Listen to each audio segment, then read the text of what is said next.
ਸਤਿ ਸ਼੍ਰੀ ਅਕਾਲ। ਤੁਸੀਂ ਵੇਖ ਰਹੇ ਹੋ ਟੀਵੀ ਪੰਜਾਬ ਤੇ ਮੈਂ ਹਾਂ ਤੁਹਾਡੇ ਨਾਲ ਇੰਦਰਪ੍ਰੀਤ ਕੌਰ ਸੰਘੇੜਾ। ਖਬਰਾਂ ਦੇ ਇਸ ਬੁਲੇਟਿਨ ਵਿੱਚ ਤੁਹਾਡਾ ਸਵਾਗਤ ਹੈ। ਸਭ ਤੋਂ ਪਹਿਲਾਂ ਨਜ਼ਰ ਮਾਰਦੇ ਹਾਂ ਹੈਡਲਾਈਨਸ ਤੇ। 3 ਲੱਖ ਲੋਕਾਂ ਨੂੰ ਮਿਲੇਗੀ ਕੈਨੇਡਾ ਦੀ ਸਿਟੀਜ਼ਨਸ਼ਿਪ। ਇਮੀਗ੍ਰੇਸ਼ਨ ਵਿਭਾਗ ਨੇ ਦੱਸਿਆ ਆਪਣਾ ਟਾਰਗੇਟ। ਕੈਨੇਡਾ ਵਿੱਚ ਮੰਦੀ ਆਉਣ ਦੀ ਸੰਭਾਵਨਾ, ਆਰਥਿਕਤਾ ਵਾਸਤੇ ਚੇਤਾਵਨੀ ਜਾਰੀ। ਕੈਨੇਡਾ ਵਿੱਚ ਕਾਮਿਆਂ ਦੀ ਭਾਰੀ ਕਮੀ, 3 ਲੱਖ ਤੋਂ ਵੱਧ ਕੈਨੇਡੀਅਨਸ ਹੋਏ ਰਿਟਾਇਰ। ਓਨਟਾਰੀਓ 'ਚ ਸਨੋ ਦੀ ਚੇਤਾਵਨੀ, ਹਾਈਵੇ 11 ਹੋਇਆ ਬੰਦ। ਇਮੀਗ੍ਰੇਸ਼ਨ ਵਿਭਾਗ ਵੱਲੋਂ ਕਿੰਨੇ ਲੋਕਾਂ ਨੂੰ ਸਿਟੀਜ਼ਨਸ਼ਿਪ ਦਿੱਤੀ ਜਾਵੇਗੀ, ਇਸ ਦਾ ਟਾਰਗੇਟ ਸਾਹਮਣੇ ਆਇਆ ਹੈ।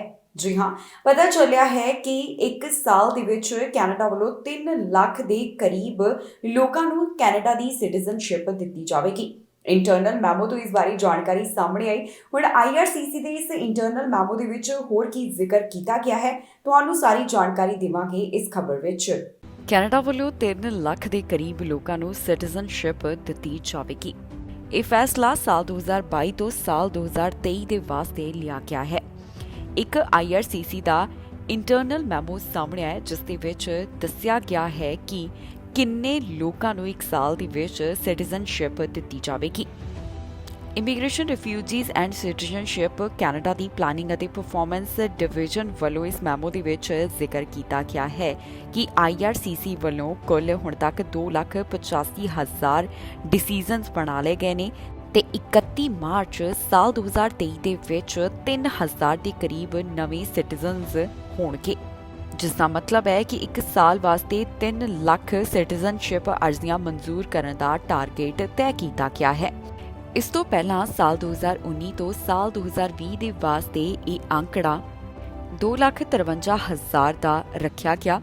ਉਸ ਵੇਲੇ ਇੰਨੀਆਂ ਅਰਜ਼ੀਆਂ ਪ੍ਰੋਸੈਸ ਕੀਤੀਆਂ ਗਈਆਂ ਸਨ। ਸਾਲ 2021 ਤੋਂ ਸਾਲ 2022 ਤੱਕ IRCC ਵੱਲੋਂ 2,17,000 ਨਵੇਂ ਸਿਟੀਜ਼ਨਸ ਦਾ ਸਵਾਗਤ ਕੀਤਾ ਗਿਆ ਤੇ ਹੁਣ ਕੈਨੇਡਾ ਵੱਲੋਂ 1,16,000 ਨਵੇਂ ਸਿਟੀਜ਼ਨਸ ਦਾ ਸਵਾਗਤ ਕੀਤਾ ਜਾ ਚੁੱਕਿਆ ਹੈ ਤੇ ਇਹ ਵੀ ਦਾਅਵਾ ਕੀਤਾ ਜਾ ਰਿਹਾ ਹੈ ਕਿ ਜੋ ਟਾਰਗੇਟ ਉਹਨਾਂ ਵੱਲੋਂ ਤੈਅ ਕੀਤਾ ਗਿਆ ਉਹ ਜਲਦ ਪੂਰਾ ਹੋ ਜਾਵੇਗਾ। ਇਸ ਦੇ ਨਾਲ ਹੀ ਦੱਸ ਦਈਏ ਕਿ ਸਾਲ 2021 ਦੇ ਵਿੱਚ ਕੈਨੇਡਾ ਅੰਦਰ 35,000 ਲੋਕਾਂ ਵੱਲੋਂ ਸਹੁੰ ਚੁੱਕੀ ਗਈ ਹੈ। ਇੱਥੇ ਵੀ ਦੱਸਣਯੋਗ ਹੈ ਕਿ IRCC ਵੱਲੋਂ ਹੁਣ ਪੇਪਰ ਐਪਲੀਕੇਸ਼ਨਸ ਖਤਮ ਕੀਤੀਆਂ ਜਾ ਰਹੀਆਂ ਹਨ। ਮਾਰਚ 2020 ਦੇ ਵਿੱਚ IRCC ਵਾਸਤੇ ਅਰਜ਼ੀਆਂ ਪ੍ਰੋਸੈਸ ਕਰਨਾ ਕਾਫੀ ਜ਼ਿਆਦਾ ਮੁਸ਼ਕਿਲ ਹੋ ਗਿਆ। ਇਸ ਦਾ ਕਾਰਨ ਸੀ COVID-19 ਪੈਂਡੇਮਿਕ। ਹੁਣ IRCC ਵੱਲੋਂ ਆਪਣਾ ਧਿਆਨ ਇਸ ਗੱਲ ਵੱਲ ਕੇਂਦਰਿਤ ਕੀਤਾ ਜਾ ਰਿਹਾ ਹੈ ਕਿ ਜ਼ਿਆਦਾਤਰ ਅਰਜ਼ੀਆਂ ਆਨਲਾਈਨ ਹੀ ਸਵੀਕਾਰ ਕੀਤੀਆਂ ਜਾਣ। ਇੱਥੇ ਇਹ ਵੀ ਦੱਸਣਯੋਗ ਹੈ ਕਿ ਪ੍ਰੋਸੈਸਿੰਗ ਦੇ ਵਿੱਚ ਮੌਜੂਦਾ ਸਮੇਂ 20 ਮਹੀਨੇ ਤੋਂ ਵੱਧ ਦਾ ਸਮਾਂ ਲੱਗ ਰਿਹਾ ਹੈ। ਜੂਨ ਮਹੀਨੇ ਤੱਕ ਜਾਣਕਾਰੀ ਸਾਂਝੀ ਕਰਦਿਆਂ ਦੱਸਿਆ ਗਿਆ ਕਿ 4,13,000 ਅਰਜ਼ੀਆਂ ਇਸ ਸਮੇਂ ਇਨਵੈਂਟਰੀ ਦੇ ਵਿੱਚ ਪਈਆਂ ਹੋਈਆਂ ਹਨ। ਲਗਾਤਾਰ IRCC ਵੱਲੋਂ ਕਈ ਤਰ੍ਹਾਂ ਦੇ ਕਦਮ ਚੁੱਕੇ ਜਾ ਰਹੇ ਨੇ ਕਿ ਜਲਦ ਇਨ੍ਹਾਂ ਫਾਈਲਾਂ ਦੀ ਪ੍ਰੋਸੈਸਿੰਗ ਕੀਤੀ ਜਾ ਸਕੇ। ਇਸ ਤੋਂ ਇਲਾਵਾ ਹੁਣ ਨਵੇਂ ਸਟਾਫ ਦੀ ਭਰਤੀ ਵੀ ਕੀਤੀ ਜਾ ਰਹੀ ਹੈ ਤਾਂ ਕਿ ਇਮੀਗ੍ਰੇਸ਼ਨ ਦੇ ਵਿੱਚ ਹੋਰ ਵੀ ਸੁਧਾਰ ਲਿਆਂਦਾ ਜਾਵੇ। ਕੈਨੇਡਾ ਦੀ ਵਿੱਤ ਮੰਤਰੀ ਵੱਲੋਂ ਆਰਥਿਕਤਾ ਬਾਰੇ ਚੇਤਾਵਨੀ ਜਾਰੀ ਕੀਤੀ ਗਈ ਹੈ। ਉਹਨਾਂ ਵੱਲੋਂ ਤਾਂ ਮੰਦੀ ਸ਼ਬਦ ਦੀ ਵਰਤੋਂ ਨਹੀਂ ਕੀਤੀ ਗਈ, ਪਰ ਪਿਛਲੇ ਦਿਨ ਇਸ ਬਾਰੇ ਜਾਣਕਾਰੀ ਸਾਹਮਣੇ ਆਈ ਹੈ ਕਿ ਆਰਥਿਕਤਾ ਹੋਰ ਵੀ ਹੇਠਾਂ ਆਵੇਗੀ ਤੇ ਮੰਦੀ ਦੀ ਸੰਭਾਵਨਾ ਬਣੀ ਹੋਈ ਹੈ। ਕੈਨੇਡਾ ਦੀ ਆਰਥਿਕਤਾ ਹੁਣ ਪਹਿਲਾਂ ਦੇ ਮੁਕਾਬਲੇ ਸਲੋ ਹੋਏਗੀ, ਇਸ ਦਾ ਜ਼ਿਕਰ ਵਿੱਤ ਮੰਤਰੀ ਵੱਲੋਂ ਵੀ ਕੀਤਾ ਗਿਆ। ਕੈਨੇਡਾ ਦੀ ਆਰਥਿਕਤਾ ਨੂੰ ਲੈ ਕੇ ਵਿੱਤ ਮੰਤਰੀ ਵੱਲੋਂ ਚੇਤਾਵਨੀ ਜਾਰੀ ਕੀਤੀ ਗਈ। ਵਿੱਤ ਮੰਤਰੀ ਦਾ ਕਹਿਣਾ ਹੈ ਕਿ ਆਉਣ ਵਾਲੇ ਮਹੀਨਿਆਂ ਦੌਰਾਨ ਕੈਨੇਡਾ ਦੀ ਆਰਥਿਕਤਾ ਹੁਣ ਹੇਠਾਂ ਆਵੇਗੀ। ਦੇਸ਼ ਦੇ ਵਿੱਚ ਕੁਝ ਥਾਵਾਂ ਅੰਦਰ ਮੰਦੀ ਆਉਣ ਦੀ ਸੰਭਾਵਨਾ ਵੀ ਪ੍ਰਗਟਾਈ ਜਾ ਰਹੀ ਹੈ। ਜੀ ਹਾਂ, ਕੈਨੇਡਾ ਦੇ ਉਪ ਮੁੱਖ ਮੰਤਰੀ ਅਤੇ ਵਿੱਤ ਮੰਤਰੀ ਕ੍ਰਿਸਟੀਆ ਫਰੀਲੈਂਡ ਵੱਲੋਂ ਕਿਹਾ ਗਿਆ ਕਿ ਆਉਣ ਵਾਲੇ ਮਹੀਨਿਆਂ ਦੌਰਾਨ ਦੇਸ਼ ਵਿੱਚ ਆਰਥਿਕਤਾ ਸਲੋ ਹੋਵੇਗੀ, ਜਿਸ ਬਾਰੇ ਉਹਨਾਂ ਨੇ ਚੇਤਾਵਨੀ ਜਾਰੀ ਕੀਤੀ ਹੈ। ਕਿਊਬਿਕ ਦੇ ਵਿੱਚ ਕਾਰੋਬਾਰੀਆਂ ਦੇ ਨਾਲ ਉਹਨਾਂ ਵੱਲੋਂ ਇੱਕ ਸਮਾਗਮ ਦੇ ਵਿੱਚ ਹਿੱਸਾ ਲੈਂਦਿਆਂ ਗੱਲਬਾਤ ਕੀਤੀ ਗਈ, ਜਿੱਥੇ ਫਰੀਲੈਂਡ ਵੱਲੋਂ ਕਿਹਾ ਗਿਆ ਕਿ ਮਹਿੰਗਾਈ ਦੇ ਹੇਠਾਂ ਆਉਣ ਦੇ ਬਾਵਜੂਦ ਵੀ ਇਹ ਸਮਾਂ ਚੁਣੌਤੀ ਭਰਿਆ ਹੈ ਜੋ ਆਵੇਗਾ। ਉਹਨਾਂ ਕਿਹਾ ਕਿ ਆਰਥਿਕਤਾ ਪਹਿਲਾਂ ਦੇ ਮੁਕਾਬਲੇ ਸਲੋ ਹੋ ਜਾਵੇਗੀ। ਇਸ ਦਾ ਕਾਰਨ ਵੀ ਉਹਨਾਂ ਵੱਲੋਂ ਸਾਂਝਾ ਕੀਤਾ ਗਿਆ ਕਿ ਅਜਿਹਾ ਕਿਉਂ ਹੋਵੇਗਾ। ਦੱਸੀਏ ਕਿ ਆਰਥਿਕਤਾ ਦੇ ਬਾਰੇ ਗੱਲਬਾਤ ਕਰਦਿਆਂ ਉਪ ਮੁੱਖ ਮੰਤਰੀ ਤੇ ਵਿੱਤ ਮੰਤਰੀ ਫਰੀਲੈਂਡ ਵੱਲੋਂ ਮੰਦੀ ਸ਼ਬਦ ਦੀ ਵਰਤੋਂ ਨਹੀਂ ਕੀਤੀ ਗਈ, ਪਰ ਬੈਂਕ ਆਫ ਕੈਨੇਡਾ ਦੇ ਇੱਕ ਸਰਵੇ ਮੁਤਾਬਕ ਜ਼ਿਆਦਾਤਰ ਕਾਰੋਬਾਰੀਆਂ ਨੂੰ ਦੇਸ਼ ਦੇ ਵਿੱਚ ਮੰਦੀ ਆਉਣ ਦੀ ਸੰਭਾਵਨਾ ਹੈ। ਬੈਂਕ ਵੱਲੋਂ ਸੋਮਵਾਰ ਨੂੰ ਇਹ ਸਰਵੇ ਜਾਰੀ ਕੀਤਾ ਗਿਆ, ਜਿਸ ਦੇ ਵਿੱਚ ਅੱਧੇ ਤੋਂ ਵੱਧ ਖਪਤਕਾਰਾਂ ਦਾ ਮੰਨਣਾ ਹੈ ਕਿ ਦੇਸ਼ ਦੇ ਵਿੱਚ ਮੰਦੀ ਆਉਣ ਦੀ ਘੱਟੋ-ਘੱਟ 50% ਦੀ ਸੰਭਾਵਨਾ ਹੈ। ਜਿਸ ਦਾ ਮਤਲਬ ਹੈ ਕਿ ਅੱਧੇ ਖਪਤਕਾਰਾਂ ਨੇ ਕਿਹਾ ਕਿ ਉਹ ਹੁਣ ਵੱਧ ਚੁੱਕੀ ਰਹਿਣ ਸਹਿਣ ਦੀ ਲਾਗਤ ਦੇ ਨਾਲ ਨਜਿੱਠਣ ਵਾਸਤੇ ਘੱਟ ਵਸਤੂਆਂ ਖਰੀਦ ਰਹੇ ਨੇ ਤੇ ਸੇਲ ਤੇ ਲੱਗੀਆਂ ਚੀਜ਼ਾਂ ਜ਼ਿਆਦਾ ਖਰੀਦ ਰਹੇ ਹਨ। ਹੁਣ ਇਸ ਸਭ ਬਾਰੇ ਗੱਲਬਾਤ ਕਰਦਿਆਂ ਫ੍ਰੀਲੈਂਡ ਵੱਲੋਂ ਕਿਹਾ ਗਿਆ ਕਿ ਉਹ ਕੋਈ ਵੀ ਦਿਲਾਸਾ ਨਹੀਂ ਦੇਣਗੇ ਕਿ ਆਰਥਿਕਤਾ ਨੂੰ ਕੋਈ ਚੁਣੌਤੀ ਨਹੀਂ ਹੈ। ਉਨ੍ਹਾਂ ਕਿਹਾ ਕਿ ਮਹਿੰਗਾਈ ਨੂੰ ਕਾਬੂ ਕਰਨ ਵਾਸਤੇ ਬੈਂਕ ਆਫ ਕੈਨੇਡਾ ਵੱਲੋਂ ਵਿਆਜ ਦਰਾਂ ਵਧਾਈਆਂ, ਜਿਸ ਦਾ ਪ੍ਰਭਾਵ ਜ਼ਰੂਰ ਪਵੇਗਾ। ਅਗਸਤ ਦੇ ਵਿੱਚ ਸਾਲਾਨਾ ਮਹਿੰਗਾਈ ਦਰ 7% ਦਰਜ ਕੀਤੀ ਗਈ, ਜੋ ਕਿ ਹੁਣ ਤੱਕ ਉਪਲਬਧ ਤਾਜ਼ਾ ਅੰਕੜਾ ਹੈ। ਸਟੈਟਿਸਟਿਕਸ ਕੈਨੇਡਾ ਵੱਲੋਂ ਹੁਣ ਜਲਦ ਹੀ ਨਵਾਂ ਅੰਕੜਾ ਪੇਸ਼ ਕੀਤਾ ਜਾਵੇਗਾ। And, I think the real and present challenge that Canadians are feeling today is elevated inflation. The challenges around the corner are going to be the impact of rising interest rates and the impact that will have on people's family budgets. Some people are going to see their mortgage payments rise, and that is a challenge. The impact it's going to have on businesses. The Bank of Canada is stepping on the economic brakes, and we're already seeing a slowdown in economic activity, and that is going to continue. That's the whole intent. So I think we need to be collectively aware that is the challenge around the corner, and we just need to be prepared for that. Having said that, I also want to offer people Canada ਵਿੱਚ ਮੌਜੂਦਾ ਸਮੇਂ ਕਾਮਿਆਂ ਦੀ ਭਾਰੀ ਕਮੀ ਹੈ। ਇਸ ਦਾ ਕੀ ਕਾਰਨ ਹੈ, ਇਹ ਵੀ ਲਗਾਤਾਰ ਸਾਂਝਾ ਕੀਤਾ ਜਾ ਰਿਹਾ ਹੈ। ਲਗਾਤਾਰ ਬੁੱਢੀ ਹੋ ਰਹੀ ਆਬਾਦੀ ਅਤੇ ਵੱਧ ਤੋਂ ਵੱਧ ਲੋਕ ਜੋ ਰਿਟਾਇਰਮੈਂਟ ਲੈ ਰਹੇ ਨੇ, ਉਸ ਤੋਂ ਬਾਅਦ ਕਾਮਿਆਂ ਦੀ ਘਾਟ ਜ਼ਿਆਦਾ ਦੇਖਣ ਨੂੰ ਮਿਲ ਰਹੀ ਹੈ। ਸਟੈਟਿਸਟਿਕਸ ਕੈਨੇਡਾ ਵੱਲੋਂ ਕੁਝ ਹੈਰਾਨ ਕਰਨ ਵਾਲੇ ਅੰਕੜੇ ਸਾਂਝੇ ਕੀਤੇ ਗਏ, ਜਿਸ ਦੇ ਵਿੱਚ ਦੱਸਿਆ ਗਿਆ ਕਿ ਹੁਣ ਤੱਕ 3 ਲੱਖ ਕੈਨੇਡੀਅਨਸ ਰਿਟਾਇਰਮੈਂਟ ਲੈ ਚੁੱਕੇ ਨੇ ਤੇ ਇਹ ਅੰਕੜਾ ਉਹਨਾਂ ਵੱਲੋਂ ਇਸ ਸਾਲ ਦਾ ਸਾਂਝਾ ਕੀਤਾ ਗਿਆ। ਕੈਨੇਡਾ ਵਿੱਚ ਇਸ ਸਮੇਂ ਕਾਮਿਆਂ ਦੀ ਭਾਰੀ ਕਮੀ ਹੈ, ਜਿਸ ਦਾ ਵੱਡਾ ਕਾਰਨ ਰਿਟਾਇਰਮੈਂਟ ਵੀ ਹੈ। ਜੀ ਹਾਂ, ਰਿਟਾਇਰਮੈਂਟ ਦੇ ਵਿੱਚ ਜੋ ਲਗਾਤਾਰ ਵਾਧਾ ਹੋ ਰਿਹਾ ਹੈ, ਇਸ ਕਾਰਨ ਕਾਮਿਆਂ ਦੀ ਘਾਟ ਦੀ ਸਮੱਸਿਆ ਹੋਰ ਵੀ ਡੂੰਘੀ ਹੋ ਰਹੀ ਹੈ। ਸਟੈਟਿਸਟਿਕਸ ਕੈਨੇਡਾ ਵੱਲੋਂ ਇਸ ਬਾਰੇ ਹੁਣ ਹੈਰਾਨ ਕਰਨ ਵਾਲੇ ਕੁਝ ਅੰਕੜੇ ਸਾਂਝੇ ਕੀਤੇ ਗਏ ਨੇ, ਜਿਸ ਵਿੱਚ ਦੱਸਿਆ ਗਿਆ ਕਿ ਸਾਲ 2022 ਦੇ ਵਿੱਚ 3 ਲੱਖ ਤੋਂ ਵੱਧ ਕੈਨੇਡੀਅਨਸ ਰਿਟਾਇਰ ਹੋ ਚੁੱਕੇ ਹਨ। ਇਸ ਬਾਰੇ ਕੰਪਨੀਆਂ ਵੱਲੋਂ ਵੀ ਆਪਣਾ ਪੱਖ ਸਾਂਝਾ ਕਰਦਿਆਂ ਕਿਹਾ ਜਾ ਰਿਹਾ ਹੈ ਕਿ ਇਸ ਸਮੇਂ ਕਾਮਿਆਂ ਦੀ ਘਾਟ ਦਾ ਸਭ ਤੋਂ ਵੱਡਾ ਕਾਰਨ ਜੋ ਆਬਾਦੀ ਬੁੱਢੀ ਹੋ ਰਹੀ ਹੈ ਤੇ ਜਿਹੜੇ ਲੋਕ ਕੰਮ ਤੋਂ ਰਿਟਾਇਰਮੈਂਟ ਲੈ ਰਹੇ ਨੇ। ਸਟੈਟਿਸਟਿਕਸ ਕੈਨੇਡਾ ਦੇ ਮੁਤਾਬਕ ਸਾਲ 2022 ਦੇ ਵਿੱਚ 3 ਲੱਖ ਤੋਂ ਵੱਧ ਕੈਨੇਡੀਅਨਸ ਰਿਟਾਇਰ ਹੋ ਚੁੱਕੇ ਨੇ, ਜਦਕਿ ਪਿਛਲੇ ਸਾਲ ਇਹ ਗਿਣਤੀ 2,33,000 ਦੀ ਸੀ, ਜਿਸ ਨੂੰ ਦੇਖ ਕੇ ਸਾਫ਼ ਪਤਾ ਚੱਲਦਾ ਹੈ ਕਿ ਪਿਛਲੇ ਸਾਲ ਦੀ ਤੁਲਨਾ ਦੇ ਵਿੱਚ ਇਸ ਸਾਲ ਜ਼ਿਆਦਾ ਕੈਨੇਡੀਅਨਸ ਵੱਲੋਂ ਰਿਟਾਇਰਮੈਂਟ ਲਈ ਗਈ ਹੈ। ਪਿਛਲੇ ਸਾਲ ਵਿੱਚ 55 ਤੋਂ 64 ਸਾਲ ਦੀ ਉਮਰ ਵਿੱਚ ਰਿਟਾਇਰਮੈਂਟ ਦਾ ਫੈਸਲਾ ਕਰਨ ਵਾਲੀ ਕੈਨੇਡੀਅਨਸ ਦੀ ਗਿਣਤੀ ਅੰਦਰ ਰਿਕਾਰਡ ਵਾਧਾ ਦਰਜ ਕੀਤਾ ਗਿਆ ਹੈ। ਦੱਸੀਏ ਕਿ ਟੋਰਾਂਟੋ ਦੇ ਵਿੱਚ ਬਿਲਡਿੰਗਸ ਪ੍ਰੋਜੈਕਟ ਦੇ ਵਿੱਚ ਵਾਧਾ ਕਰਨ ਵਾਸਤੇ ਸਿਟੀ ਨੂੰ ਇੰਜੀਨੀਅਰ ਅਤੇ ਹੋਰ ਵੀ ਕਈ ਮੁਲਾਜ਼ਮਾਂ ਦੀ ਜ਼ਰੂਰਤ ਹੈ। ਪਿਛਲੇ ਮਹੀਨੇ ਟੋਰਾਂਟੋ ਸਿਟੀ ਨੇ ਵੇਸਟ ਵਾਟਰ ਟ੍ਰੀਟਮੈਂਟ ਅਤੇ ਜਲ ਵਿਭਾਗ ਦੇ ਵਿੱਚ ਹੋਰ ਨੌਕਰੀਆਂ ਵਾਸਤੇ ਟਿਕਟੌਕ ਅਤੇ ਇੰਸਟਾਗ੍ਰਾਮ ਰਾਹੀਂ ਭਰਤੀ ਦੀ ਮੁਹਿੰਮ ਵੀ ਚਲਾਈ। ਹੁਣ ਕਈ ਤਰ੍ਹਾਂ ਦੇ ਉਪਰਾਲੇ ਕੀਤੇ ਜਾ ਰਹੇ ਨੇ ਕਿ ਵਰਕਰਸ ਨੂੰ ਨੌਕਰੀ ਦਿੱਤੀ ਜਾਵੇ। ਓਨਟਾਰੀਓ ਦੇ ਕੁਝ ਹਿੱਸਿਆਂ ਵਾਸਤੇ ਸਨੋ ਦੀ ਚੇਤਾਵਨੀ ਜਾਰੀ ਕੀਤੀ ਗਈ ਹੈ। ਮੌਸਮ ਤੋਂ ਪਹਿਲਾਂ ਹੀ ਜੋ ਇੱਥੇ ਸਨੋ ਪੈ ਰਹੀ ਹੈ, ਉਸ ਤੋਂ ਬਾਅਦ ਆਮ ਲੋਕਾਂ ਨੂੰ ਲਗਾਤਾਰ ਇਹ ਸਲਾਹ ਦਿੱਤੀ ਜਾ ਰਹੀ ਹੈ ਕਿ ਉਹ ਆਪਣੀਆਂ ਐਮਰਜੈਂਸੀ ਕਿੱਟਾਂ ਜ਼ਰੂਰ ਆਪਣੇ ਨਾਲ ਤਿਆਰ ਰੱਖਣ। ਇਹਨਾਂ ਕਿੱਟਾਂ ਦੇ ਵਿੱਚ ਕੀ ਹੋਣਾ ਚਾਹੀਦਾ ਹੈ, ਇਨਵਾਇਰਨਮੈਂਟ ਕੈਨੇਡਾ ਵੱਲੋਂ ਇਸ ਬਾਰੇ ਵੈਬਸਾਈਟ ਦੇ ਉੱਪਰ ਵੀ ਦੱਸਿਆ ਗਿਆ। ਹੁਣ ਅਜਿਹੇ ਹਾਲਾਤਾਂ ਦੇ ਵਿੱਚ ਹਾਈਵੇ ਬੰਦ ਕੀਤਾ ਗਿਆ, ਜਿਸ ਦੀ ਅਪਡੇਟ ਜਾਰੀ ਕੀਤੀ ਗਈ ਹੈ। ਓਨਟਾਰੀਓ ਵਿੱਚ ਸਨੋ ਦੀ ਚੇਤਾਵਨੀ ਜਾਰੀ ਕੀਤੀ ਗਈ ਹੈ। ਹਾਈਵੇ 11 ਨੂੰ ਬੰਦ ਕਰ ਦਿੱਤਾ ਗਿਆ। ਇਹ ਚੇਤਾਵਨੀ ਨਾਰਦਰਨ ਓਨਟਾਰੀਓ ਵਾਸਤੇ ਜਾਰੀ ਕੀਤੀ ਗਈ ਹੈ। ਜੀ ਹਾਂ, ਓਨਟਾਰੀਓ ਦੇ ਨਾਰਦਰਨ ਹਿੱਸਿਆਂ ਦੇ ਵਿੱਚ ਠੰਡ ਦਾ ਅਸਰ ਦੇਖਣ ਨੂੰ ਮਿਲ ਰਿਹਾ ਹੈ, ਜਿੱਥੇ ਸਮੇਂ ਤੋਂ ਪਹਿਲਾਂ ਹੀ ਬਰਫ਼ਬਾਰੀ ਹੋਣ ਤੇ ਅਪਡੇਟ ਜਾਰੀ ਕੀਤੀ ਗਈ ਹੈ। ਅਜਿਹੇ ਹਾਲਾਤਾਂ ਦੇ ਵਿੱਚ ਸਨੋਫਾਲ ਵਾਰਨਿੰਗ ਜਾਰੀ ਕਰ ਦਿੱਤੀ ਗਈ ਹੈ ਤੇ ਹਾਈਵੇ ਨੂੰ ਵੀ ਬੰਦ ਕਰ ਦਿੱਤਾ ਗਿਆ। ਇਨਵਾਇਰਨਮੈਂਟ ਕੈਨੇਡਾ ਵੱਲੋਂ ਅੱਜ ਸਵੇਰੇ ਇਹ ਚੇਤਾਵਨੀ ਜਾਰੀ ਕੀਤੀ ਗਈ, ਜਿੱਥੇ ਉਹਨਾਂ ਨੇ ਦੱਸਿਆ ਕਿ ਕਈ ਥਾਵਾਂ ਦੇ ਉੱਪਰ ਕਾਫੀ ਬਰਫ਼ ਪੈਣ ਵਾਲੀ ਹੈ। ਉਹਨਾਂ ਵੱਲੋਂ ਇਹ ਚੇਤਾਵਨੀ ਹਾਈਵੇ 101 ਮਿਸੀਨਿਆਬੀ ਲੇਕ ਅਤੇ ਅਤੇ ਹੋਰ ਥਾਵਾਂ ਦੇ ਵਾਸਤੇ ਜਾਰੀ ਕੀਤੀ ਹੈ। ਇੱਥੇ ਹਵਾਵਾਂ ਦੀ ਗਤੀ 60 ਤੋਂ 70 ਕਿਲੋਮੀਟਰ ਪ੍ਰਤੀ ਘੰਟੇ ਦੇ ਹਿਸਾਬ ਦੇ ਨਾਲ ਵੀ ਦੱਸੀ ਜਾ ਰਹੀ ਹੈ। ਅਜਿਹੇ ਹਾਲਾਤਾਂ ਦੇ ਵਿੱਚ ਵਿਜ਼ਿਬਿਲਟੀ ਦੇ ਉੱਪਰ ਅਸਰ ਪਏਗਾ ਤੇ ਡਰਾਈਵਰਾਂ ਨੂੰ ਖਾਸ ਤੌਰ ਦੇ ਉੱਪਰ ਹਦਾਇਤ ਜਾਰੀ ਕੀਤੀ ਜਾ ਰਹੀ ਹੈ। ਹੁਣ ਪਬਲਿਕ ਸੇਫਟੀ ਕੈਨੇਡਾ ਵੱਲੋਂ ਹਰ ਕਿਸੇ ਨੂੰ ਸਲਾਹ ਦਿੱਤੀ ਗਈ ਹੈ ਕਿ ਉਹ ਆਪਣਾ ਐਮਰਜੈਂਸੀ ਪਲਾਨ ਤਿਆਰ ਕਰਨ ਤੇ ਨਾਲ ਹੀ ਉਹਨਾਂ ਨੂੰ ਐਮਰਜੈਂਸੀ ਕਿੱਟ ਕੋਲ ਰੱਖਣ ਦੀ ਵੀ ਸਲਾਹ ਦਿੱਤੀ ਜਾ ਰਹੀ ਹੈ, ਜਿਸ ਦੇ ਵਿੱਚ ਪੀਣ ਵਾਲਾ ਪਾਣੀ, ਖਾਣਾ, ਦਵਾਈਆਂ ਅਤੇ ਫਲੈਸ਼ ਲਾਈਟ ਸ਼ਾਮਿਲ ਹੈ।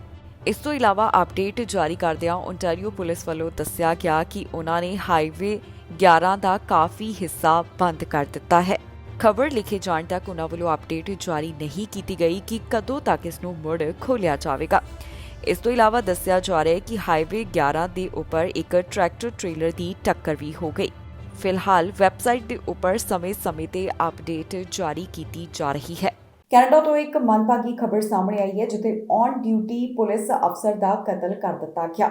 ਪੁਲਿਸ ਅਧਿਕਾਰੀਆਂ ਵੱਲੋਂ ਇਸ ਬਾਰੇ ਅਪਡੇਟ ਜਾਰੀ ਕੀਤੀ ਗਈ, ਜਿੱਥੇ ਉਹਨਾਂ ਨੇ ਦੱਸਿਆ ਕਿ ਹੋਮਲੈਸ ਕੈਂਪ ਦੇ ਵਿੱਚ ਇਸ ਫੀਮੇਲ ਪੁਲਿਸ ਅਫਸਰ ਦੇ ਉੱਪਰ ਚਾਕੂ ਨਾਲ ਹਮਲਾ ਕੀਤਾ ਗਿਆ, ਜਿਸ ਤੋਂ ਬਾਅਦ ਉਸ ਦੀ ਮੌਤ ਹੋ ਗਈ ਹੈ। ਸਸਪੈਕਟ ਦੇ ਵੀ ਗੋਲੀ ਲੱਗੀ ਤੇ ਉਸ ਦੀ ਵੀ ਮੌਤ ਹੋਣ ਦੇ ਬਾਰੇ ਖਬਰ ਸਾਂਝੀ ਕੀਤੀ ਗਈ ਹੈ। ਕੈਨੇਡਾ ਦੇ ਇੱਕ ਹਿੱਸੇ ਤੋਂ ਮੰਦਭਾਗੀ ਖਬਰ ਸਾਹਮਣੇ ਆਈ, ਜਿੱਥੇ ਪੁਲਿਸ ਅਫਸਰ ਦਾ ਕਤਲ ਕਰ ਦਿੱਤਾ ਗਿਆ ਹੈ।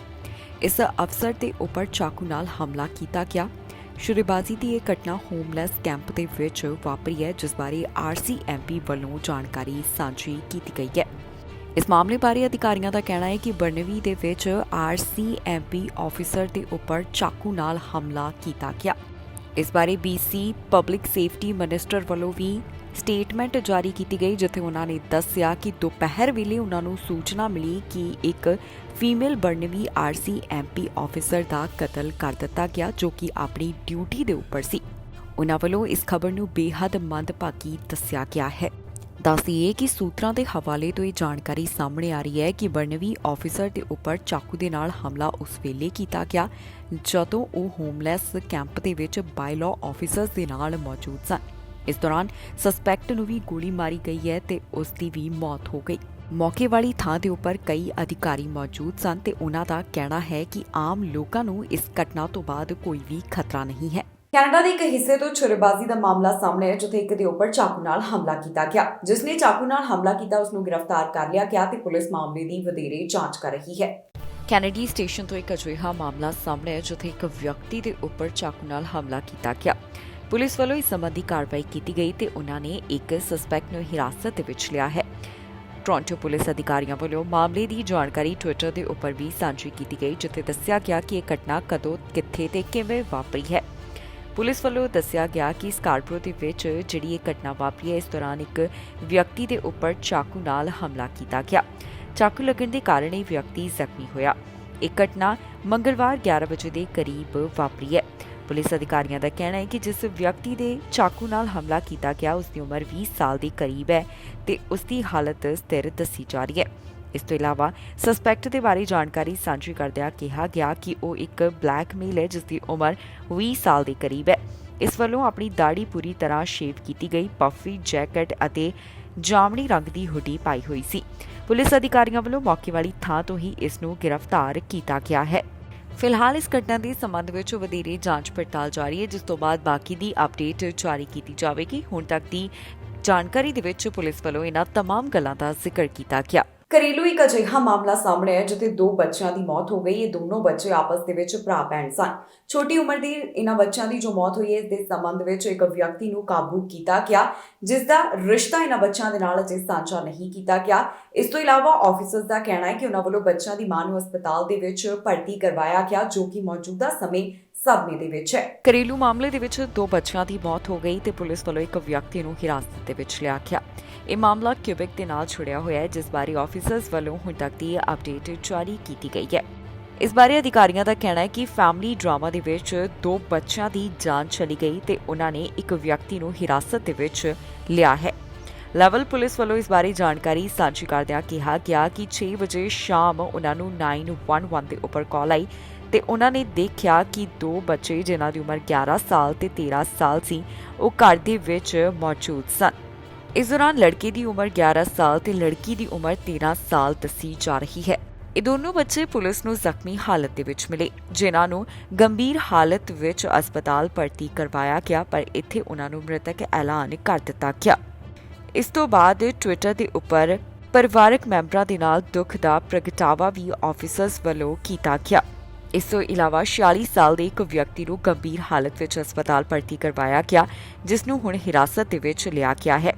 ਫਿਲਹਾਲ ਅਜੇ ਤੱਕ ਪੁਲਿਸ ਵੱਲੋਂ ਇਹ ਨਹੀਂ ਦੱਸਿਆ ਗਿਆ ਕਿ ਇਸ ਵਿਅਕਤੀ ਅਤੇ ਬੱਚਿਆਂ ਦਾ ਆਪਸ ਦੇ ਵਿੱਚ ਕੀ ਰਿਸ਼ਤਾ ਸੀ। ਪੁਲਿਸ ਅਧਿਕਾਰੀਆਂ ਦਾ ਕਹਿਣਾ ਹੈ ਕਿ ਉਹ ਮਾਮਲੇ ਦੀ ਜਾਂਚ ਕਰ ਰਹੇ ਨੇ, ਜਿਸ ਤੋਂ ਇਲਾਵਾ ਉਹਨਾਂ ਨੇ ਕੋਈ ਹੋਰ ਜਾਣਕਾਰੀ ਸਾਂਝੀ ਨਹੀਂ ਕੀਤੀ। ਪੀੜਤ ਬੱਚਿਆਂ ਦੇ ਜਾਂ ਫਿਰ ਜਿਸ ਨੂੰ ਹਿਰਾਸਤ ਦੇ ਵਿੱਚ ਲਿਆ ਗਿਆ, ਉਹਨਾਂ ਦੀ ਪਹਿਚਾਣ ਜਨਤਕ ਨਹੀਂ ਕੀਤੀ ਗਈ।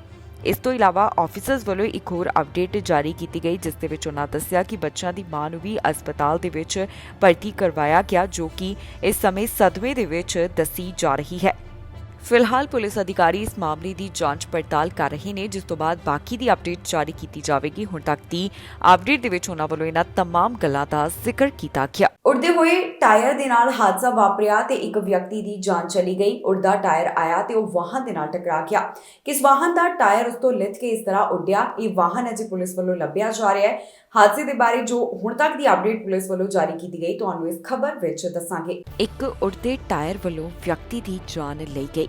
ਇਹ ਘਟਨਾ ਓਕਵਿਲੇ ਦੇ ਨਾਲ ਜੁੜੀ ਹੋਈ ਹੈ, ਜਿੱਥੇ ਉੱਡ ਰਹੇ ਟਾਇਰ ਕਾਰਨ ਹਾਦਸਾ ਵਾਪਰਿਆ।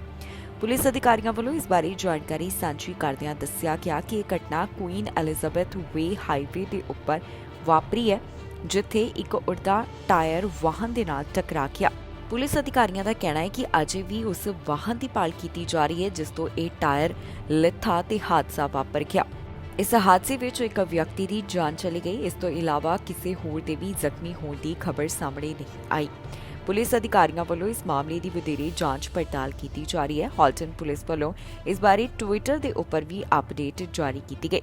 ਜਿਹੜੀ ਥਾਂ ਦੇ ਉੱਪਰ ਇਹ ਘਟਨਾ ਵਾਪਰੀ, ਉਸ ਨੂੰ ਕੁਝ ਸਮੇਂ ਵਾਸਤੇ ਬੰਦ ਰੱਖਿਆ ਗਿਆ, ਪਰ ਬਾਅਦ ਦੇ ਵਿੱਚ ਉਸ ਨੂੰ ਮੁੜ ਖੋਲ੍ਹ ਦਿੱਤਾ ਗਿਆ।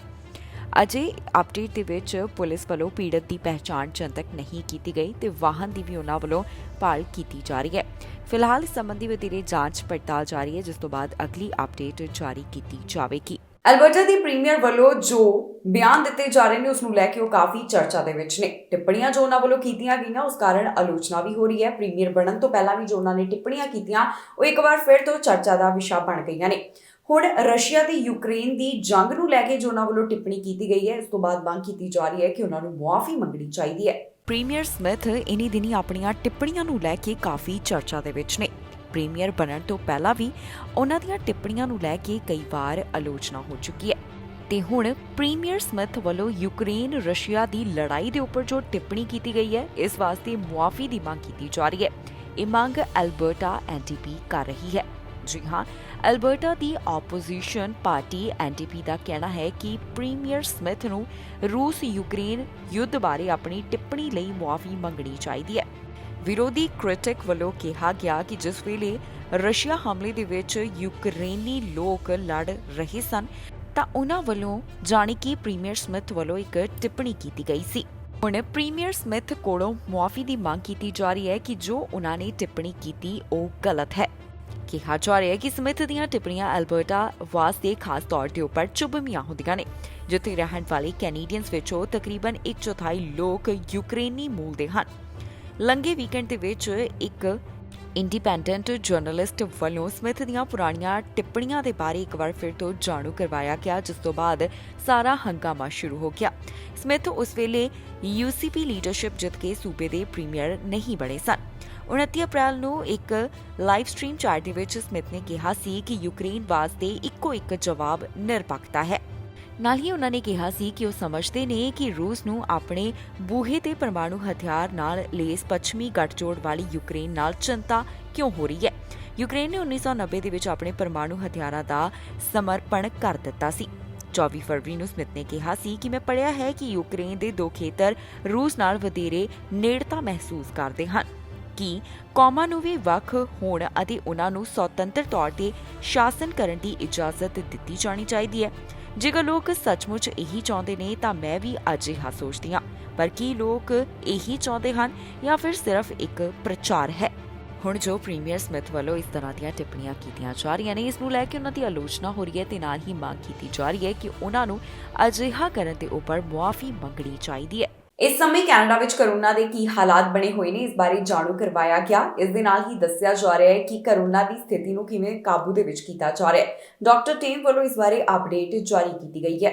ਕੋਵਿਡ-19 ਵੇਰੀਐਂਟਸ ਨੂੰ ਲੈ ਕੇ ਕੈਨੇਡਾ ਦੇ ਟਾਪ ਡਾਕਟਰ ਵੱਲੋਂ ਇੱਕ ਖਾਸ ਜਾਣਕਾਰੀ ਸਾਂਝੀ ਕੀਤੀ ਗਈ ਹੈ। ਉਹਨਾਂ ਦਾ ਕਹਿਣਾ ਹੈ ਕਿ ਕਰੋਨਾ ਵੇਰੀਐਂਟ ਦੇ ਦੌਰਾਨ ਉਹਨਾਂ ਵੱਲੋਂ ਕਾਫੀ ਚੀਜ਼ਾਂ ਦੀ ਤਿਆਰੀ ਕੀਤੀ ਗਈ ਹੈ। ਬੱਚਿਆਂ ਦੇ ਵਾਸਤੇ ਜੋ ਕੋਵਿਡ-19 ਵੈਕਸੀਨ ਅਤੇ ਫਲੂ ਸ਼ਾਟਸ ਹੈ, ਉਸ ਬਾਰੇ ਵੀ ਜਾਣਕਾਰੀ ਸਾਂਝੀ ਕੀਤੀ ਗਈ। ਇਸ ਸਭ ਬਾਰੇ ਕੈਨੇਡਾ ਦੀ chief public health officer doctor Theresa Tam ਵੱਲੋਂ ਜਾਣਕਾਰੀ ਸਾਂਝੀ ਕੀਤੀ ਗਈ ਹੈ। ਉਹਨਾਂ ਵੱਲੋਂ ਇਸ ਬਾਰੇ ਹੋਰ ਕੀ ਅਪਡੇਟ ਦਿੱਤੀ ਗਈ, ਆਓ ਤੁਹਾਨੂੰ ਸੁਣਾਉਂਦੇ ਹਾਂ ਉਹਨਾਂ ਦੀ ਹੀ ਜ਼ੁਬਾਨੀ। Supply of these medications isn't really in the purview of the Public Health Agency. But I would say that, of course, prevention is key, and that getting up to date with vaccination is one way of preventing certain respiratory infections. And certainly there are other ways, for example, to soothe children and reduce fevers, and that kind of information should be made very readily available, including through pediatricians and the Canadian Pediatric Society. And I think there's work done by Health Canada and others in the federal departments to link up with pharmacists and pediatricians and others to address the situation and also provide parents with sound advice. ਸਰੀ ਦੀਆਂ municipal ਚੋਣਾਂ ਤੋਂ ਸਾਬਕਾ mayor ਹੁਣ ਖੁਸ਼ ਨਹੀਂ ਨੇ। ਉਹਨਾਂ ਦੀ ਮੰਗ ਹੈ ਕਿ ਇੱਕ ਵਾਰ ਫਿਰ ਤੋਂ ਰੀਕਾਊਂਟਿੰਗ ਹੋਣੀ ਚਾਹੀਦੀ ਹੈ। ਦੱਸ ਦਈਏ ਕਿ ਸਰੀ ਦੇ ਸਾਬਕਾ ਮੇਅਰ ਚੋਣਾਂ ਹਾਰ ਗਏ, ਜਿਸ ਤੋਂ ਬਾਅਦ ਉਹਨਾਂ ਦਾ ਕਹਿਣਾ ਹੈ ਕਿ ਉਹ ਦੁਬਾਰਾ ਵੋਟਾਂ ਦੀ ਗਿਣਤੀ ਕਰਵਾ ਸਕਦੇ ਨੇ। ਇਸ ਬਾਰੇ ਉਹਨਾਂ ਵੱਲੋਂ ਵਿਚਾਰ ਕੀਤੀ ਜਾ ਰਹੀ ਹੈ। ਮਿਊਨਿਸਪਲ ਚੋਣਾਂ ਦੇ ਨਤੀਜਿਆਂ ਤੋਂ ਸਾਬਕਾ ਮੇਅਰ ਹੁਣ ਖੁਸ਼ ਨਹੀਂ ਨੇ। ਉਹਨਾਂ ਵੱਲੋਂ ਵਿਚਾਰ ਕੀਤਾ ਜਾ ਰਿਹਾ ਹੈ ਕਿ ਦੁਬਾਰਾ ਗਿਣਤੀ ਹੋਣੀ ਚਾਹੀਦੀ ਹੈ। ਦੱਸ ਦਈਏ ਕਿ ਸਾਬਕਾ ਮੇਅਰ ਡਗ ਮਕੈਲਮ ਬ੍ਰੈਡਾ ਲੌਕ ਤੋਂ ਹਾਰੇ ਹਨ, ਜਿਸ ਤੋਂ ਬਾਅਦ ਹੁਣ ਉਹਨਾਂ ਨੇ ਆਪਣੇ ਵਿਚਾਰ ਸਾਂਝੇ ਕੀਤੇ। ਜੀ ਹਾਂ, ਸਰੀ ਦੀਆਂ ਮਿਊਨਿਸਪਲ ਚੋਣਾਂ ਦੇ ਨਤੀਜੇ ਆਉਣ ਤੋਂ ਬਾਅਦ ਸਾਬਕਾ ਮੇਅਰ ਡਗ ਮਕੈਲਮ ਚੋਣਾਂ ਦੀ ਦੁਬਾਰਾ ਗਿਣਤੀ ਕਰਵਾਉਣ ਤੇ ਵਿਚਾਰ ਕਰ ਰਹੇ ਨੇ। ਸਰੀ ਸ਼ਹਿਰ ਦੇ ਵਿੱਚ ਬ੍ਰੈਡਾ ਲੌਕ ਮੌਜੂਦਾ ਮੇਅਰ ਡਗ ਨੂੰ ਹਰਾ ਕੇ ਸਰੀ ਦੇ ਮੇਅਰ ਬਣ ਗਏ। ਨਤੀਜਿਆਂ ਮੁਤਾਬਕ ਬ੍ਰੈਡਾ ਨੂੰ 33,311 ਜਦਕਿ ਡਗ ਮਕੈਲਮ ਨੂੰ 32,338 ਵੋਟਾਂ ਮਿਲੀਆਂ। ਇਸ ਬਾਰੇ ਜਿਹੜੇ ਮੁੱਢਲੇ ਨਤੀਜੇ ਸਾਹਮਣੇ ਆਏ ਨੇ, ਉਹਨਾਂ ਦੇ ਵਿੱਚ ਦੋਵਾਂ ਧਿਰਾਂ ਦਰਮਿਆਨ ਜਿੱਤ ਦੇ ਵਿੱਚ 973 ਵੋਟਾਂ ਦਾ ਅੰਤਰ ਹੈ। ਇਸ ਬਾਰੇ ਸੇਫ ਸਰੀ ਕੋਲੀਸ਼ਨ ਦਾ ਕਹਿਣਾ ਹੈ ਕਿ ਉਹਨਾਂ ਵੱਲੋਂ ਲੋਕਲ ਇਲੈਕਸ਼ਨਸ ਐਕਟ ਦੇ ਸੈਕਸ਼ਨ 148 ਤਹਿਤ ਜੁਡੀਸ਼ੀਅਲ ਰੀਕਾਊਂਟ ਵਾਸਤੇ ਕਾਨੂੰਨੀ ਸਲਾਹ ਲਈ ਜਾ ਰਹੀ ਹੈ। ਦੱਸੀਏ ਕਿ ਕੈਨੇਡਾ ਵਿੱਚ ਜੁਡੀਸ਼ੀਅਲ ਰੀਕਾਊਂਟ ਨਾਲ ਇਸ ਤੋਂ ਪਹਿਲਾਂ ਪ੍ਰੋਵਿੰਸ਼ੀਅਲ ਅਤੇ ਫੈਡਰਲ ਚੋਣਾਂ ਦੇ ਵਿੱਚ ਨਤੀਜੇ ਬਦਲ ਚੁੱਕੇ ਨੇ। ਸਾਲ 2020 ਦੌਰਾਨ ਬ੍ਰਿਟਿਸ਼ ਕੋਲੰਬੀਆ ਪ੍ਰੋਵਿੰਸ ਦੇ ਵਿੱਚ ਹੋਈਆਂ ਚੋਣਾਂ ਦੌਰਾਨ ਮੁੱਢਲੇ ਨਤੀਜਿਆਂ ਵਿੱਚ ਗ੍ਰੀਨ ਪਾਰਟੀ ਦੇ ਉਮੀਦਵਾਰ 60 ਵੋਟਾਂ ਦੇ ਨਾਲ ਜੇਤੂ ਰਹੇ। ਇਸ ਤੋਂ ਬਾਅਦ ਜੁਡੀਸ਼ੀਅਲ ਰੀਕਾਊਂਟ ਦੇ ਵਿੱਚ ਲਿਬਰਲ ਪਾਰਟੀ ਦੇ ਜਾਰਡਨ 41 ਵੋਟਾਂ ਦੇ ਅੰਤਰ ਨਾਲ ਜਿੱਤ ਗਏ ਅਤੇ ਐਮਐਲਏ ਚੁਣੇ ਗਏ। ਸਾਲ 2021 ਦੌਰਾਨ ਹੋਈਆਂ ਚੋਣਾਂ ਦੇ ਵਿੱਚ ਕਿਊਬੈਕ ਅੰਦਰ ਆਪਣਾ ਇੱਕ ਐਮਪੀ ਉਮੀਦਵਾਰ ਹਾਰਨ ਤੋਂ ਬਾਅਦ ਫੈਡਰਲ ਲਿਬਰਲ ਵੱਲੋਂ ਜੁਡੀਸ਼ੀਅਲ ਰੀਕਾਊਂਟ ਦੀ ਮੰਗ ਕੀਤੀ ਗਈ ਸੀ। ਉਸ ਸਮੇਂ ਮੁੱਢਲੇ ਨਤੀਜਿਆਂ ਮੁਤਾਬਕ ਬਲਾਕ ਕਿਊਬੈਕ ਪਾਰਟੀ ਦਾ ਉਮੀਦਵਾਰ 12 ਵੋਟਾਂ ਦੇ ਨਾਲ ਜੇਤੂ ਸੀ, ਪਰ ਜੁਡੀਸ਼ੀਅਲ ਰੀਕਾਊਂਟ ਤੋਂ ਬਾਅਦ ਲਿਬਰਲ ਪਾਰਟੀ ਦੀ ਉਮੀਦਵਾਰ ਬ੍ਰੈਡਾ ਐਮਪੀ ਚੋਣ ਜਿੱਤ ਗਏ ਸਨ। ਦੁੱਧ ਦਾ ਟਰੱਕ ਚੋਰੀ ਹੋ ਗਿਆ, ਜਿਸ ਤੋਂ ਬਾਅਦ ਇੱਕ ਵਿਅਕਤੀ ਦੇ ਉੱਪਰ ਚਾਰजेस ਲਗਾਏ ਗਏ ਨੇ। ਨੋਵਾ ਸਕੋਸ਼ੀਆ ਦੇ ਵਿਅਕਤੀ ਦੇ ਉੱਪਰ ਕਾਰਵਾਈ ਕੀਤੀ ਗਈ। ਪੁਲਿਸ ਅਧਿਕਾਰੀਆਂ ਵੱਲੋਂ ਦੱਸਿਆ ਗਿਆ ਕਿ ਜਦੋਂ ਉਹਨਾਂ ਨੂੰ ਰਿਪੋਰਟ ਮਿਲੀ ਤਾਂ ਕਿਵੇਂ ਉਹਨਾਂ ਵੱਲੋਂ ਟਰੱਕ ਆਪਣੇ ਕਬਜ਼ੇ ਦੇ ਵਿੱਚ ਲਿਆ ਗਿਆ। ਦੁੱਧ ਦਾ ਇੱਕ ਟਰੱਕ ਚੋਰੀ ਹੋ ਗਿਆ, ਜਿਸ ਤੋਂ ਬਾਅਦ ਵਿਅਕਤੀ ਦੇ ਉੱਪਰ ਚਾਰजेस ਲਗਾਏ ਗਏ। ਜਿਸ ਵਿਅਕਤੀ ਖਿਲਾਫ ਕਾਰਵਾਈ ਕੀਤੀ ਗਈ ਉਹ ਨੋਵਾ ਸਕੋਸ਼ੀਆ ਦੇ ਨਾਲ ਜੁੜਿਆ ਹੋਇਆ ਹੈ। ਹੁਣ ਤੱਕ ਦੀ ਜਾਣਕਾਰੀ ਮੁਤਾਬਕ ਨੋਵਾ ਸਕੋਸ਼ੀਆ ਦੇ ਇੱਕ ਅਜਿਹੇ ਵਿਅਕਤੀ ਨੂੰ ਚਾਰजेस ਦਾ ਸਾਹਮਣਾ ਕਰਨਾ ਪੈ ਰਿਹਾ ਹੈ, ਜਿਸ ਵੱਲੋਂ ਦੁੱਧ ਦਾ ਟਰੱਕ ਚੋਰੀ ਕੀਤਾ ਗਿਆ। ਇਹ ਚੋਰੀ ਉਸ ਵੇਲੇ ਹੋਈ ਜਦੋਂ ਡਰਾਈਵਰ ਦੁੱਧ ਦੀ ਡਿਲੀਵਰੀ ਦੇਣ ਜਾ ਰਿਹਾ ਸੀ। ਆਰਸੀਐਮਪੀ ਆਫੀਸਰਸ ਵੱਲੋਂ ਇਸ ਨੂੰ ਰੋਕਣ ਦੀ ਕੋਸ਼ਿਸ਼ ਵੀ ਕੀਤੀ ਗਈ। ਹੈਲੀਫੈਕਸ ਡਿਸਟ੍ਰਿਕਟ ਆਰਸੀਐਮਪੀ ਦਾ ਕਹਿਣਾ ਹੈ ਕਿ ਉਹਨਾਂ ਨੂੰ ਚੋਰੀ ਦੇ ਬਾਰੇ 1:40 ਦੇ ਕਰੀਬ ਜਾਣਕਾਰੀ ਮਿਲੀ। ਜਦੋਂ ਉਹਨਾਂ ਵੱਲੋਂ ਦੁੱਧ ਦਾ ਟਰੱਕ ਸਪੌਟ ਕਰ ਲਿਆ ਗਿਆ ਤਾਂ ਉਹਨਾਂ ਵੱਲੋਂ ਇਸ ਦੀ ਭਾਲ ਜਾਰੀ ਕਰ ਦਿੱਤੀ ਗਈ। ਆਫੀਸਰਸ ਵੱਲੋਂ ਇਹ ਵਾਹਨ ਰੁਕਵਾਉਣ ਦੀ ਕੋਸ਼ਿਸ਼ ਕੀਤੀ ਗਈ, ਪਰ ਜੋ ਡਰਾਈਵਰ ਇਸ ਨੂੰ ਚਲਾ ਰਿਹਾ ਸੀ ਉਸਨੇ ਨਹੀਂ ਰੋਕਿਆ। ਬਾਅਦ ਦੇ ਵਿੱਚ ਪੁਲਿਸ ਅਧਿਕਾਰੀਆਂ ਦਾ ਕਹਿਣਾ ਹੈ ਕਿ ਉਹਨਾਂ ਵੱਲੋਂ 2:50 ਦੇ ਕਰੀਬ ਵਿਅਕਤੀ ਨੂੰ ਗ੍ਰਿਫਤਾਰ ਕਰ ਲਿਆ ਗਿਆ, ਜਿਸ ਦਾ ਨਾਮ ਮਿਚਲ ਦੇ ਤੌਰ ਦੇ ਉੱਪਰ ਦੱਸਿਆ ਗਿਆ ਤੇ ਉਸ ਦੀ ਉਮਰ 25 ਸਾਲ ਦੇ ਕਰੀਬ ਹੈ। ਉਸ ਦੇ ਉੱਪਰ ਕਈ ਚਾਰजेस ਲਗਾਏ ਗਏ, ਜਿਨ੍ਹਾਂ ਦੇ ਵਿੱਚ theft of a motor vehicle, flight from a peace officer, failure to comply with the conditions of a release order, failure to comply with probation ਵਰਗੇ ਚਾਰजेस ਲਗਾਏ ਗਏ ਨੇ। ਪੁਲਿਸ ਅਧਿਕਾਰੀਆਂ ਦਾ ਕਹਿਣਾ ਹੈ ਕਿ ਉਹ ਮਾਮਲੇ ਦੇ ਸੰਬੰਧ ਵਿੱਚ ਵਧੇਰੇ ਜਾਂਚ ਪੜਤਾਲ ਕਰ ਰਹੇ ਨੇ, ਜਿਸ ਤੋਂ ਬਾਅਦ ਅਗਲੀ ਅਪਡੇਟ ਜਾਰੀ ਕੀਤੀ ਜਾਵੇਗੀ। ਹੁਣ ਤੱਕ ਦੀ ਇਨਫੋਰਮੇਸ਼ਨ ਦੇ ਵਿੱਚ ਇਹਨਾਂ तमाम ਗੱਲਾਂ ਦਾ ਪੁਲਿਸ ਅਧਿਕਾਰੀਆਂ ਵੱਲੋਂ ਜ਼ਿਕਰ ਕੀਤਾ ਗਿਆ ਹੈ। ਇਸ ਦੇ ਨਾਲ ਹੀ ਜਾਂਦੇ ਇੱਕ ਵਾਰ ਫਿਰ ਤੋਂ ਨਜ਼ਰ ਮਾਰਦੇ ਹਾਂ ਹੈਡਲਾਈਨਸ ਤੇ। 3 ਲੱਖ ਲੋਕਾਂ ਨੂੰ ਮਿਲੇਗੀ ਕੈਨੇਡਾ ਦੀ ਸਿਟੀਜ਼ਨਸ਼ਿਪ, ਇਮੀਗ੍ਰੇਸ਼ਨ ਵਿਭਾਗ ਨੇ ਦੱਸਿਆ ਆਪਣਾ ਟਾਰਗੇਟ। ਕੈਨੇਡਾ ਵਿੱਚ ਮੰਦੀ ਆਉਣ ਦੀ ਸੰਭਾਵਨਾ, ਆਰਥਿਕਤਾ ਵਾਸਤੇ ਚੇਤਾਵਨੀ ਜਾਰੀ। ਕੈਨੇਡਾ ਵਿੱਚ ਕਾਮਿਆਂ ਦੀ ਭਾਰੀ ਕਮੀ, 3 ਲੱਖ ਤੋਂ ਵੱਧ ਕੈਨੇਡੀਅਨਸ ਹੋਏ ਰਿਟਾਇਰ। ਓਨਟਾਰੀਓ 'ਚ ਸਨੋ ਦੀ ਚੇਤਾਵਨੀ, ਹਾਈਵੇ 11 ਹੋਇਆ ਬੰਦ। ਖਬਰਾਂ ਦੇ ਇਸ ਬੁਲੇਟਿਨ ਦੇ ਵਿੱਚ ਇੰਨਾ ਹੀ। ਫਿਲਹਾਲ ਮੈਨੂੰ ਇੰਦਰਪ੍ਰੀਤ ਕੌਰ ਸੰਗੇੜਾ ਨੂੰ ਦਿਓ ਇਜਾਜ਼ਤ ਤੇ ਤੁਸੀਂ ਵੇਖਦੇ ਰਹੋ ਟੀਵੀ ਪੰਜਾਬ।